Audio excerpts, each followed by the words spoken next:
দাবি করেছে, বলে না। মারলো কেন? আল্লাহ আমার সালাম দিতে বলেছিল না।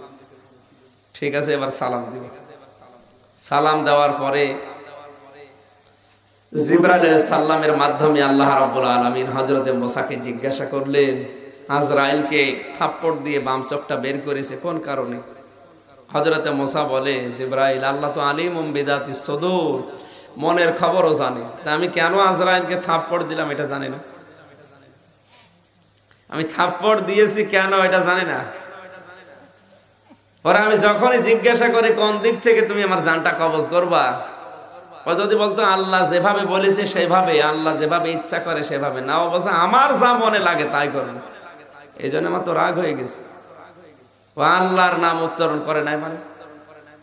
থাপ্পড় তো একটা দিয়েছি, এবার আসলে আর একটা দিয়ে ডান চোখে বের করে ফেলি।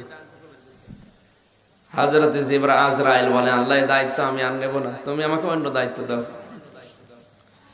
আল্লাহ রাব্বুল আলামিন বলেন, আজরাইল, আজকের এই দিন থেকে কিয়ামত পর্যন্ত তোমার জান কবজের দায়িত্ব থাকবে, কিন্তু সিস্টেম হয়ে যাবে আলাদা।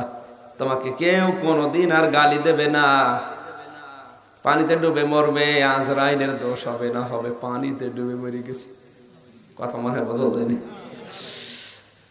এরপর থেকে সিস্টেম শুরু হয়ে গেছে আলাদা। এখন আর মারা গেলেও কেউ আজরাইলকে গালি দেয় না, হয় বাসে ধাক্কা লেগে মারা গেলে বাসের দোষ হয়, নাকি দেওয়াল চেপে মারা গেলে দেওয়ালের দোষ হয়। আজরাইলকে কেউ গালি দেয়? কেউ